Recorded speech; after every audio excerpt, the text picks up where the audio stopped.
As usual, a song comes to mind, so I apologize if you know it, because you'll probably be singing it just like I am now. If it makes you happy, it can't be that bad. If it makes you happy, then why the bleep are you so sad? Sheryl Crow. Wisdom, maybe, from the 90s, but it is a helpful introduction to our part today, isn't it, right?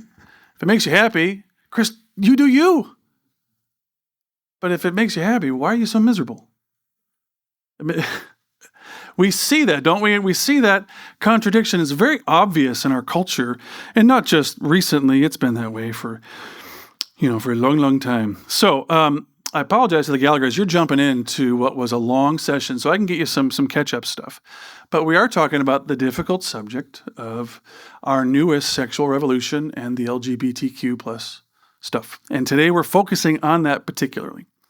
So I did not give you the background sheet that Nathan and I have been using because you've had that for several weeks. If you miss it and you want that, it just really brings us through the history of how we got here today.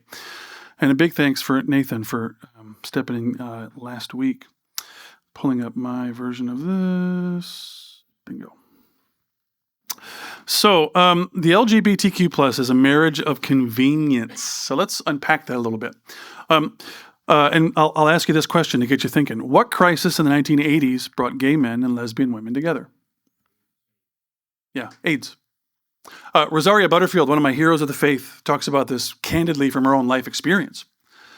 You didn't see lesbian women and gay men socialize really much at all until that hit. And it brought two communities that are very different, for a lot of reasons that we could spend the whole morning unpacking, we won't, brought them together over really just a common crisis. AIDS was killing hundreds, thousands, millions of people, especially men initially. What were their shared beliefs that they found a bond with? And if you're a note taker, this is where you're going to write it in. One is a sense of victimhood. They felt that society was picking on them, not accepting them. There was a shared sense of victimhood. Both sides, gay men, lesbian women. Two, they recognized biological sex differences. There wasn't any trans in the 80s. That wasn't even on the radar. I had a college friend who would dress as a woman. And I remember the first time I encountered him, and I was like, whoa, okay. I remember being in Paris, and my buddy Dave ran into a transvestite, pushed her accidentally into a car, and she cussed him up and down the river, and we kind of laughed, and I did a double take and turned around. I said, Dave, that wasn't a woman. I think we're in the bad part of Paris. We need to turn around. That was our clue. And sure enough, later that night, some friends got in trouble at a bar. They bought a pretty lady a drink, not realizing that, according to her pimp, that meant they were buying her for the night. Things you didn't know in college and our professor didn't tell us about. At any rate, victimhood, biological sex difference, and a common enemy. In the 80s, the common enemy was society at large, particularly Christians. Common enemy. Those who would say homosexual behavior, lesbianism, lesbian sexual stuff was wrong, according to the Bible. So, victimhood, biological sex differences, and a common enemy. The enemy of my enemy is my friend. There's a fascinating sermon study by, the Dr. and Kristen Redd's youngest daughter is Alyssa. She's out at a church in New York, and her pastor, I think he preached for like almost 2 hours, giving the history of the gay rights movement. It's fascinating to study. It was very educational, and New York was the hotbed for a lot of that stuff. All right, moving into trans ideology. How do we get here? Well, this is what we've unpacked for the past 8 weeks or so. Marx, Nietzsche, and the psychological self have built a platform by which we can actually say, I'm a woman trapped in a man's body, and you don't laugh at me, but you will look at me and say, oh, I'm sorry to hear that. You won't reject it outright. You'll reason with it. You'll reckon with it. So Marx, remember, the Communist Manifesto, all Marx's writing comes in the context of the Industrial Revolution. He is seeing the horrible things that the middle class is now doing to the middle class. Okay, the work hours we talked about several weeks ago for, 40, 50 years into the Industrial Revolution, finally England set rules that said kids couldn't work more than 10 hours a day. That was kids 5 and up. That women couldn't work those type of hours, and you had to be done by 6 p.m. or whatever. So Marx is seeing this. He didn't live it, hypocrite, but he was seeing it. And he was noticing with automation and industrialization that the differences between men and women were going to shrink. Because we didn't need Chris's muscles. We didn't need Jason's physical muscles to do the work out in the field. The technology was allowing that to be done for you. And we see that today I'm amazed whenever I visit any of the farmers here at church, the size of the equipment, what it can do, just boggles my little city boy mind. Like, whoa, look at just the tires. I'm like a little kid looking at a toy. Look at those tires. And then I always ask these horrible questions like, how much no, don't answer. I don't want to know.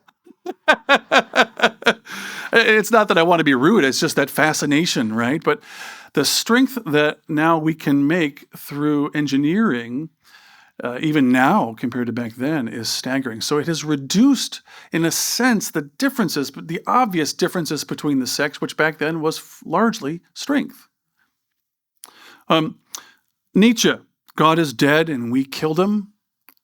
Marx allowed religion to be around because it was an opiate. It was a way to keep the people doing what you wanted them to do. Nietzsche says, why don't we just call God dead? That's the way we think of him anyways. And if you remember then, if God is dead, then we're little gods. If God is dead, if there's really no absolute capital T truth, then we're little gods and we can create our own. Hitler takes this for what he wants, but others do as well. And so therefore, if we can create our own truth, that also destabilizes the traditional categories of male and female.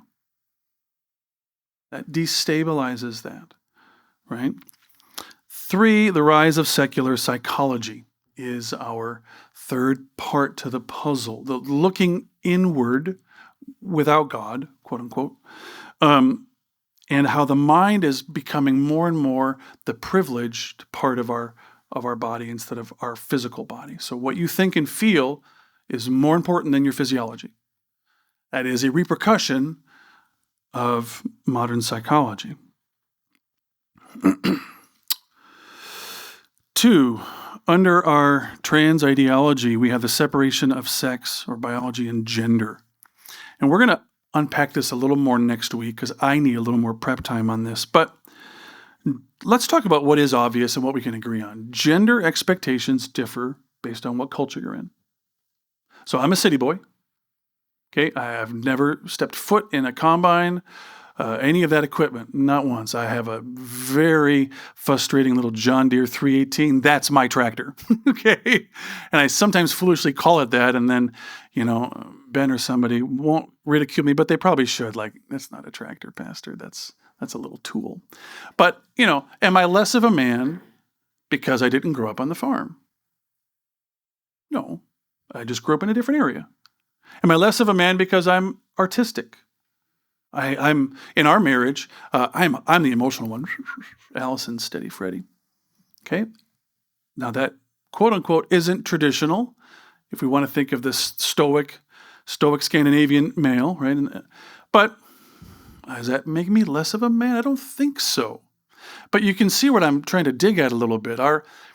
Each culture, each subculture has a different definition of what a man and woman is, what you wear, right? In some places, still, women, you got to have those skirts all the way down to the floor or to the ankles, right? Men dress a certain way or don't dress a certain way. So there is a part which we can agree that how we show our sexuality is located to the region that we grew up in our tradition. If you were a Baptist preacher's daughter, you did things a certain way, right? And the kids at school did it a different way. But you knew what was going to be happening at home if you didn't. So those type of things we can agree on. Now, what we disagree on is that gender is becoming. And that's the first fill-in there at point 2. With our modern view of gender is becoming. It is not set. It is continuous. It is changing. And because you have your truth and you have the power, you can therefore change it. 2, gender is performance. This comes from Judith Butler. Gender is about showing off your beliefs to the rest of the society. It is about acting a certain part or rebelling against a certain part in society. Now, this is nothing new on one level. I mean, what was that James Dean movie I said? What's the famous one that he was in? Rebel Without a... Not a good movie, like kind of dumb and boring. I don't, but again, I realize I have some generational bias. We watch, the Marvel movies and bang, all the stuff, and this is kind of slow, and there's a script. Yeah, that's right. there's dialogue. You forget what that's like in some of our modern movies. But we've had it's not new to any of us. There's been a rebelliousness in our culture, and many of us embrace that in little or big ways. By the way, we would dress a little different, or we'd do a little difference. It was a bit of our performance. And to a degree, we expect that as parents. We expect adolescence for the kids to start, quote, showing off. And you, as parents, you weigh how hard to come down or how gentle, and you pick your hills to die on there. But the thought that gender itself is a performance is staggering. It's staggering. Why? How can this be? And this is where I think our author is so insightful. One, we may have held these ideas years ago, some of our generations or some of our fellow Americans, but it really didn't become possible until inner psychology gave us ultimate authority. My feelings became the highest ranking among my personhood. And 2, technology made it plausible. Technology made it plausible. And last but not least, our powerful lobby groups have made it common. And that is, if you're interested, drop me an email and I'll send you the link to that pastor's work on how the gay rights movement came about, because he really does point out the lobbying is incredible.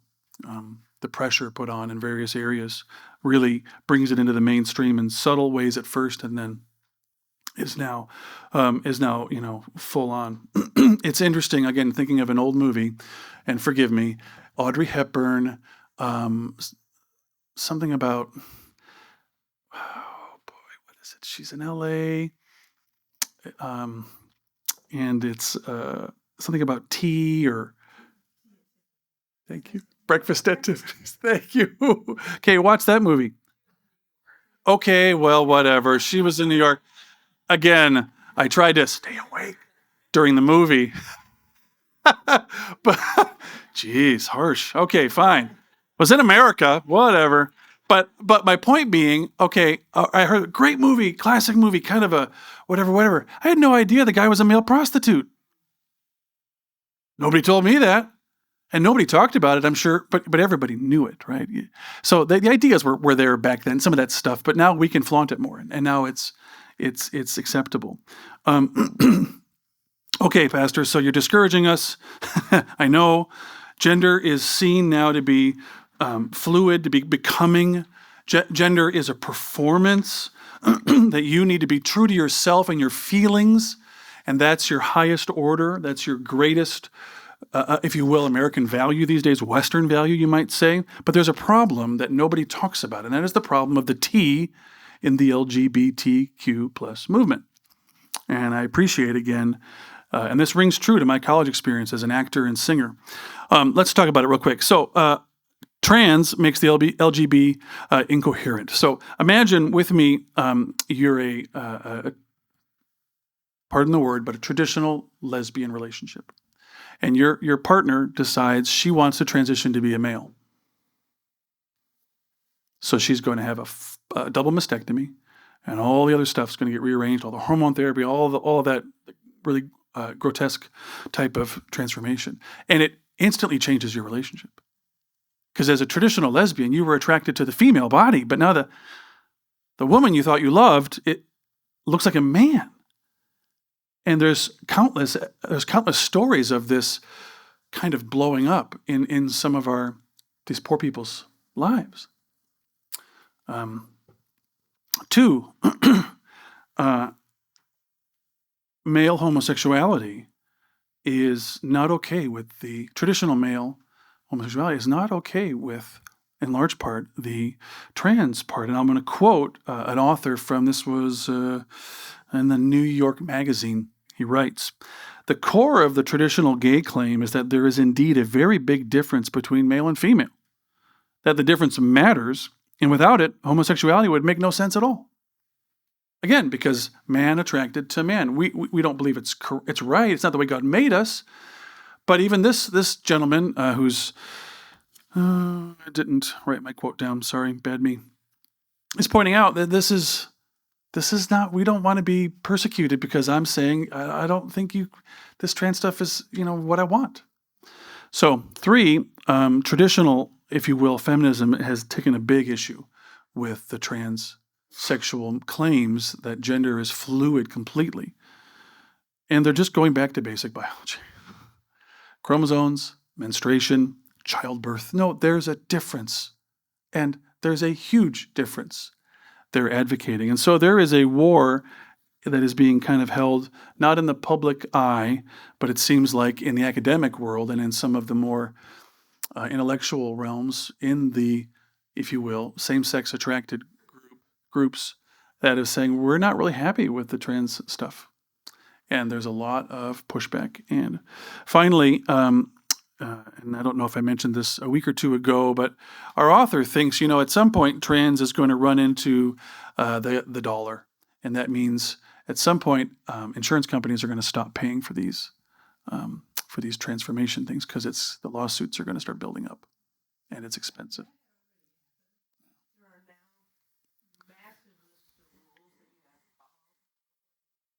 Right.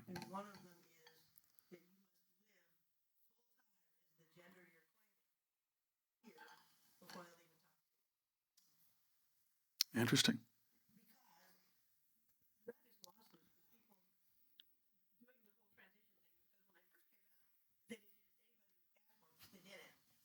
Yep. Right. Mm-hmm. Right. They've all been broken up.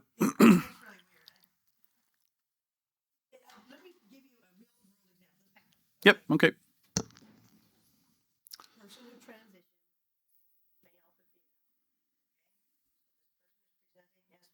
Mm-hmm. Right. Right. It, right. So for those who are going to listen to this later, Madeline is giving us a real life scenario where a man has a sex change towards a woman and then wants to only be in relationships with other women. And just, my word, not hers, the absurdity of it. But it just kind of mind blowing. Yeah. What was the point, right? Yeah. Yeah. Yeah. Yeah. So there is a problem. Why even bring this up? There is a problem. It's hope. So you have somebody you love who is on somewhere on that spectrum of sexual. I'll say sexual deviancy. Okay, somewhere on that spectrum. You got to remember, outside of Christ, can we really have any true peace? No. There are problems.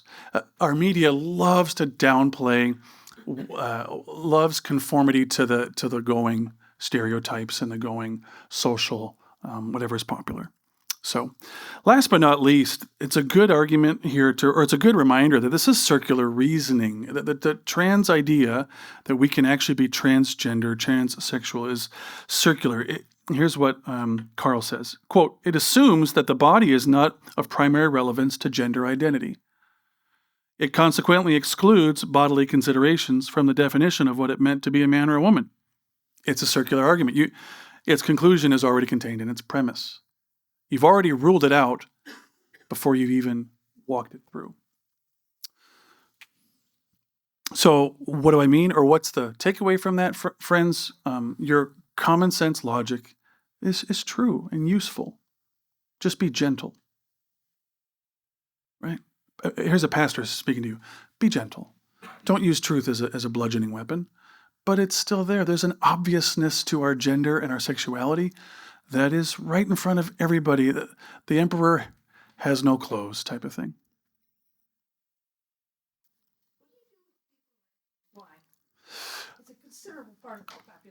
So we're talking about hermaphrodites? Yeah. Okay. So what do you do, quote unquote, with the small part of the population that is hermaphrodite?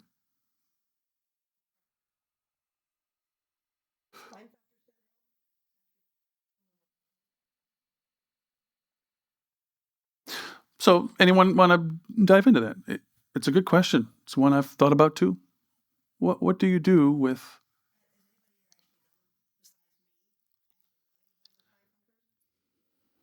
there's a head shaking behind you. Yep. Yep. Well, here's a quick and overly simplified answer, and not very pastoral per se, but hard cases make bad law. Two, we believe, I'm sure Madeline agrees. We live in a fallen world.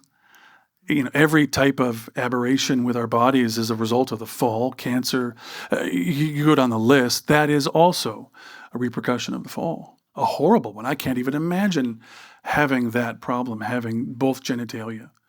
And the shame, the horror, the confusion, the difficulty with the parents.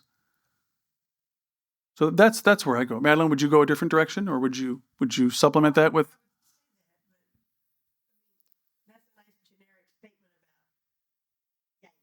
Yep, yep, yep. Right, of course. Yep,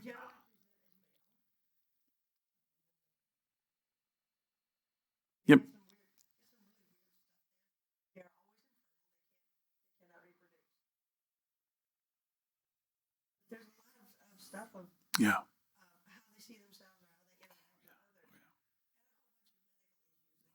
course. Yeah, the psychological, the social, it's a horrible lot. I would love, Madeline, to hear, because I'm sure there are some testimonies of these dear people who have found the Lord and have found comfort. Right? I'm sure they're out there.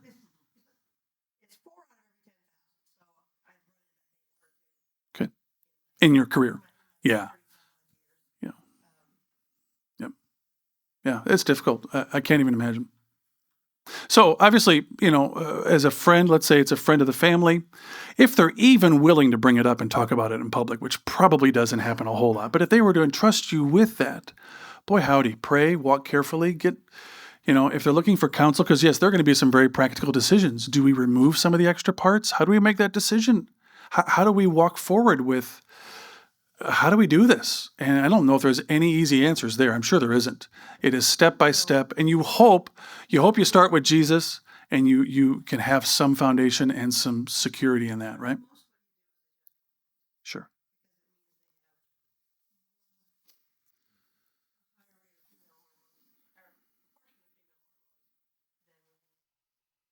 Yeah.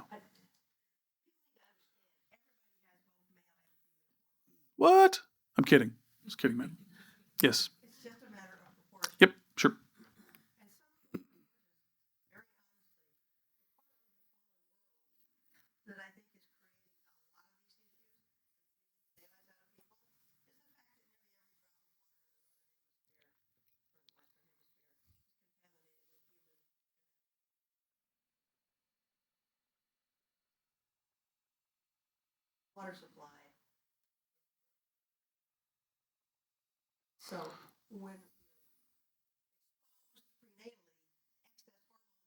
Sure. Sure. Estrogen or whatever.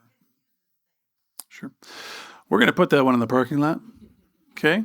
But it is a topic we don't talk about a lot. I had a former teacher who was actually very adamant about that as well, very concerned about how we've turned maybe a blind eye to growth hormones and such. And so, yeah. So, okay. Yep. It could very well be. And it's also a social contagion effect in the sense that there is that it's popular. And the kids, of course. Yeah. Um, good thoughts. So we're going to dip into what the movement has done is try to separate sex and gender. Okay, we're going to dip into this. I don't know if we'll finish it today because I want us to wrestle with this a little bit more in real life. But we're going to read this quotation from the Yogyakarta Principle, which is an international document. I don't know how many countries really walk with it or follow it, but this is their position on sexuality and gender. I'm reading here on page 2. This is a quote. All human beings are born free and equal in dignity and rights. All human rights are universal, interdependent, indivisible, and interrelated. Sexual orientation and gender identity are integral to every person's dignity and humanity and must not be the basis for discrimination or abuse. As a Christian, here's what I want us to wrestle with. What would you say is commendable about the above statement? Let's start with that. What's commendable? In other words, what do you agree with? First sentence, okay, all human beings are free and equal in dignity and rights. Amen. Sounds a little bit like a document our country's supposed to be following, right? What else?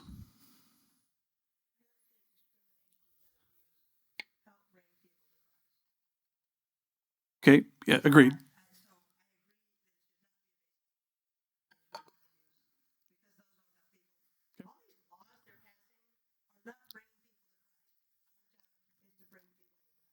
Okay, all right. Other thoughts? Thank you. Short sermon, much shorter than mine, in about an hour. What do you take umbrage with if that's where we stop with agreeing? What bothers you?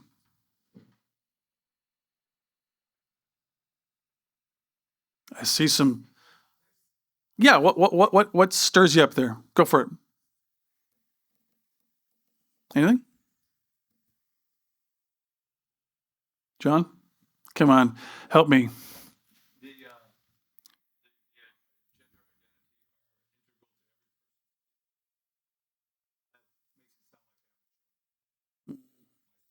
Okay, could be interpreted that way.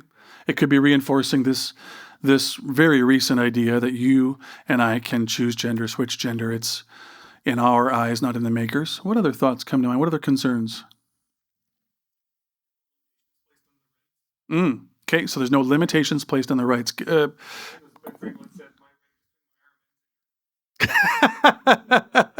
My right to swing your arm ends at your nose, Ben Franklin. He was a quotable guy. Okay, so what do you mean? Okay.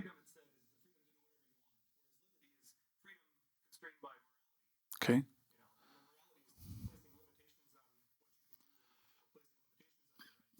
Mm. So no mention of limitations on rights. And again, you're describing freedom is, quote, to do whatever you want to do.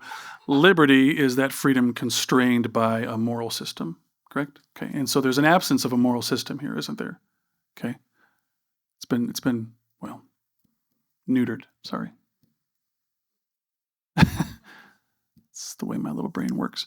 Well, Nathan Blomker, what do you think?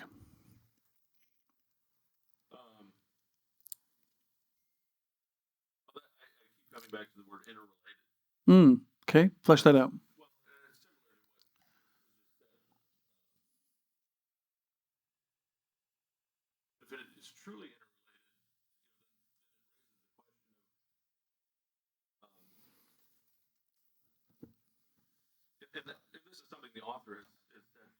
Yep.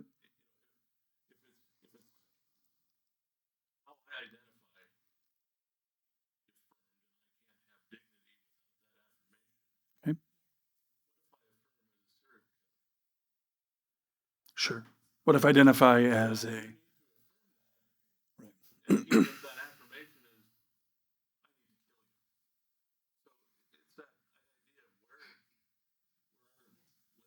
sure, where are the boundaries? And in our context of affirm my beliefs, affirm my feelings, this is dangerous.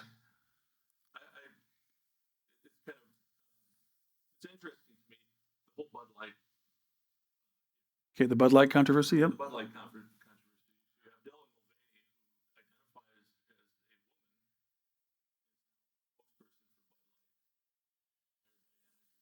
Yep.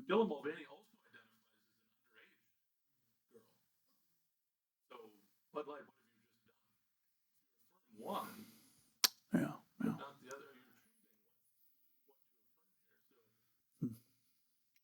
Yeah. And there is definitely the big risk. Rob, yeah, go ahead. Okay. Let it be noted, Rob is identifying as a tall, slim, and handsome man. Dear God, where is Mary? All right. We know your sense of humor, and we take that in its place. Keep going.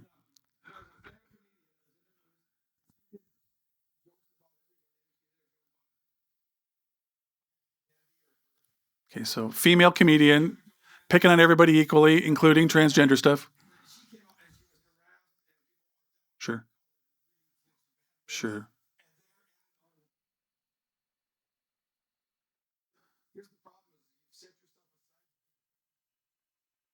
Yep.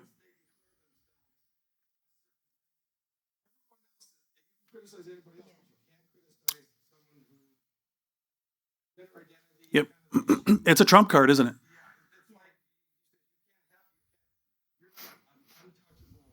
Right. Good. Good. So we can point out that it's completely unfair in history. You can't be untouchable in that sense. There has to be some ability to dialogue, right? We are rational, in theory, human beings. Okay. Now,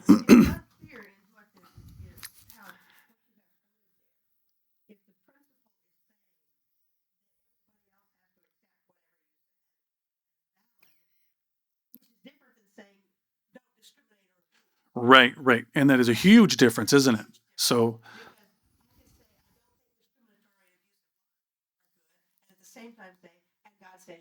right, right. So, yeah, and now, granted, this is a small quotation of a long document. I guarantee it probably put you to sleep at night, but you can go look it up. And if you do, and you come back, and that's clearly stated, in other words, you have to approve of my current gender feelings, then let me know. I read through this in full a while ago, and it's like me reading email. Out a couple main points, and then it's gone. So, according to the Yogyakarta principles, then sex is assigned at birth. Gender is both separate and a decision based on the individual. That, according to Carl Trueman, is clearly what the document teaches. What does the Bible say about this, friends? What does the Bible say? We were created both male and female. Does the Bible separate sex and gender?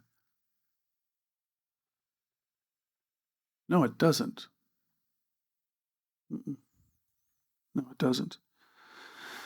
And we are seeing the implications of this belief, aren't we? That they are being pushed apart and it's destroying the idea of that. Remember, too, and I think this is where we can point out a couple logical fallacies that happen all the time in popular argumentation. We tend to argue like this has always been the case in whatever point we're taking. And we can easily argue that historically speaking, this is a new idea of the last less than 50 years. Okay, right? You can easily point that out with anybody who's willing to listen to a shred of history. Okay.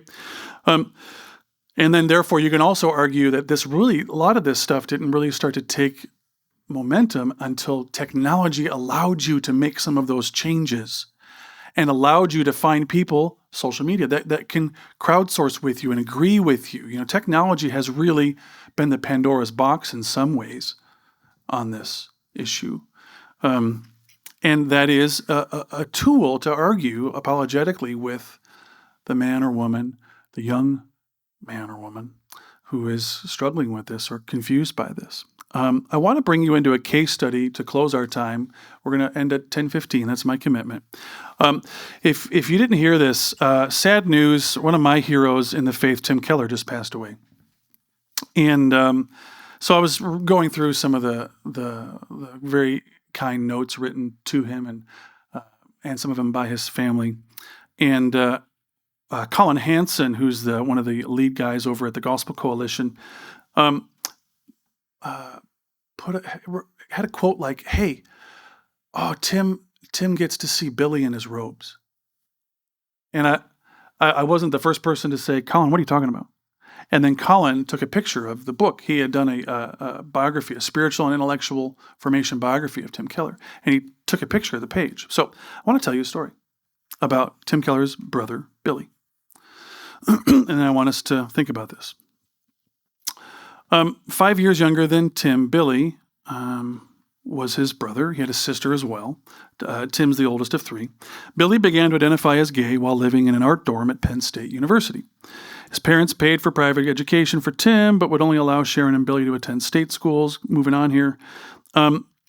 Billy came out in 1981 and didn't tell his parents, it says here, didn't tell even their closest friends that their son was gay or identifying as gay. It wasn't until 11 years later in 92 that the family found out that Billy had AIDS. Billy had tried to reconnect with his family at a beach reunion to take photos for his mother. The Kellers rented 2 cottages. Sharon's family stayed with Billy. Sharon asked him point blank, "You don't have AIDS, right?" And Billy tried to lie. His partner, Joaquim, had contracted AIDS from unprotected sex prior to their relationship. And at the time, Billy had been teaching classes on how to protect yourself from AIDS.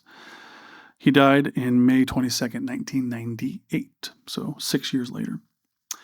Tim and Kathy, so this is the older brother and the sister-in-law, had met Billy's partner many times on numerous trips, and they would stop in Baltimore with their sons, with their biological sons, and go out to dinner with Uncle Billy and his partner Joaquim.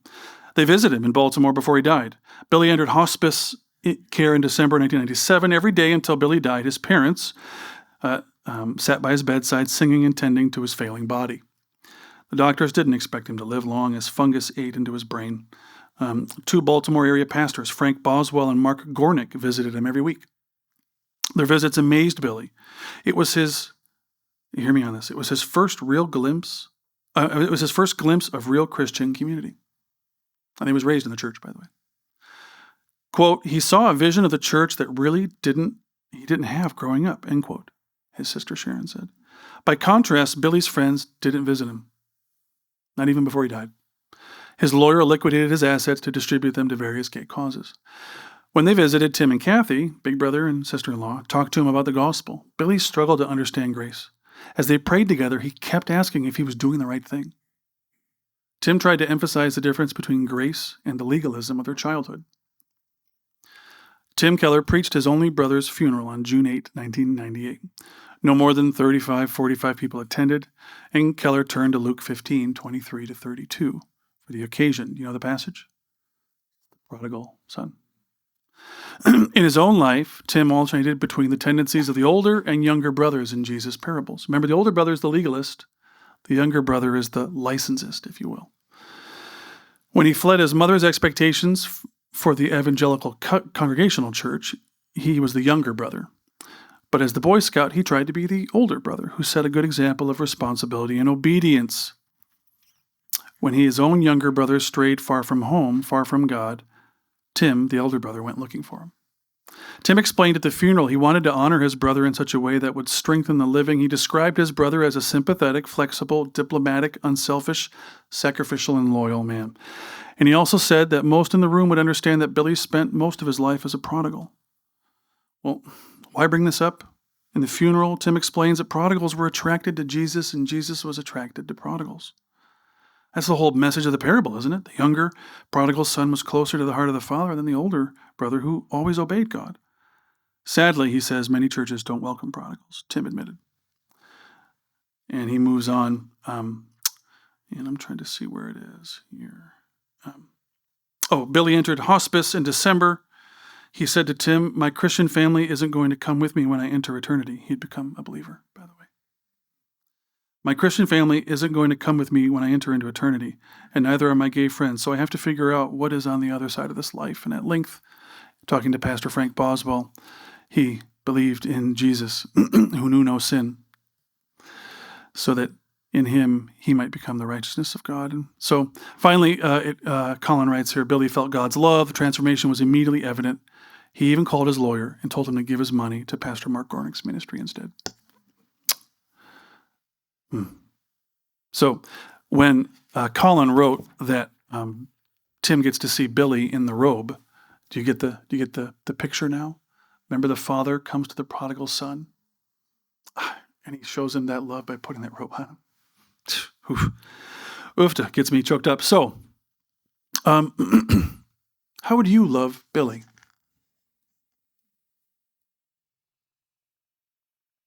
Some of us here have relatives, those we love that are struggling with their sexuality.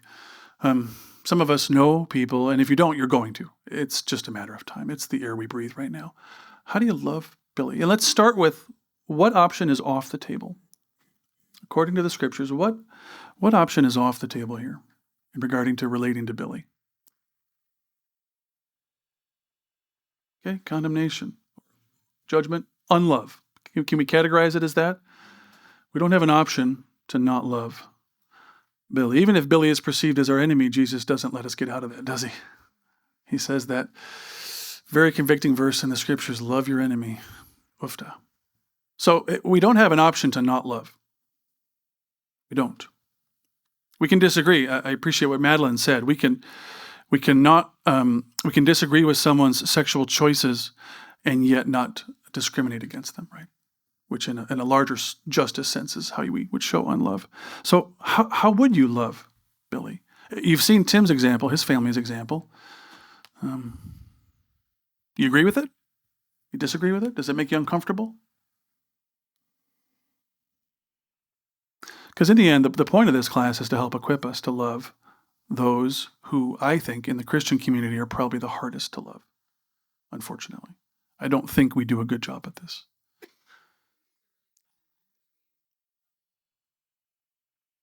Okay, fine line between loving and accepting, sure. Yep, me too. Yeah. Preach.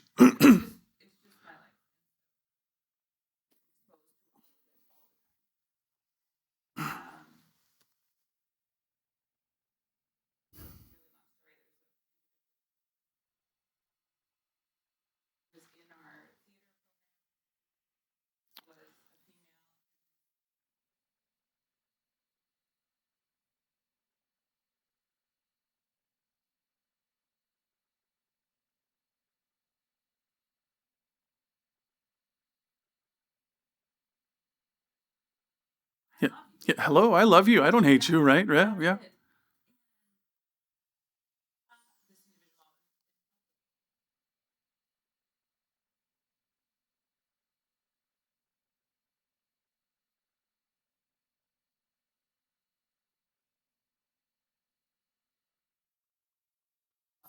Mm-hmm.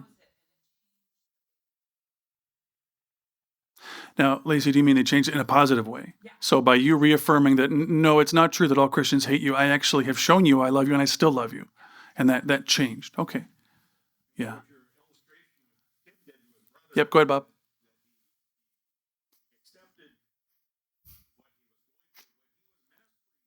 He was.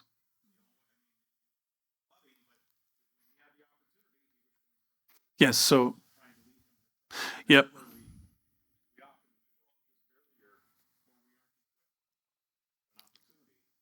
Yeah.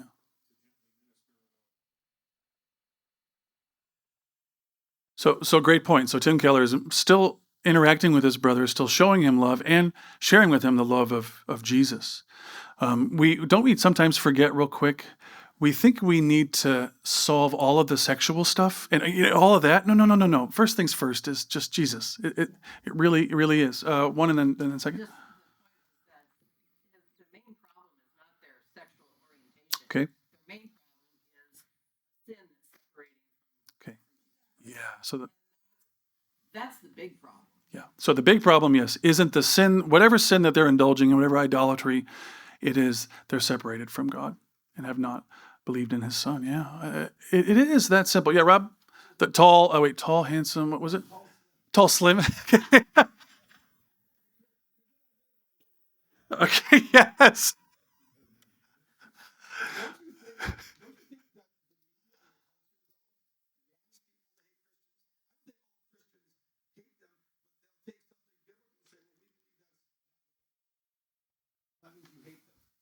Yeah.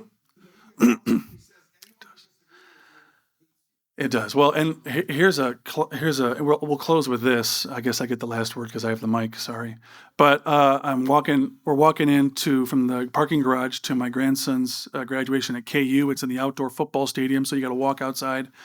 And we had just driven by a group of protesters.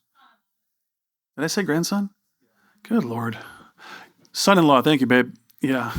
We have a granddaughter who has not graduated from college because she's 2 months old. She is a wunderkind. But anyhow, we're driving by a certain infamous group of protesters from Topeka, Kansas. You know the name? What's the name? Westboro Baptist was at my son-in-law's graduation protesting and telling all of us that we were going to hell. Unfortunately, friends, that's the caricature of Christianity that so many people think of. He's a sly dog, isn't he? A fox. We got a fox on the property. He's a sly fox. Let me pray. Lord, just last week we were reminded the disciples are out ministering and they see Satan fall. We do not have a Star Wars war going on here between good and evil in that sense at all. We have a defeated devil. We know this, Lord. You've defeated him at the cross and rose victoriously from the grave. So, yes, our sister Madeline is totally right. The devil is sly, but you who are in us is greater. Amen? And we cling to that. We are saddened by these poor young men and women who are doing horrible things to their bodies and rebelling against you in so many ways. Help us to learn how to love and minister in truth to the men and women, and especially the young ones. Lord, and for those of us who have people we love, we call family, Lord, give us a greater love.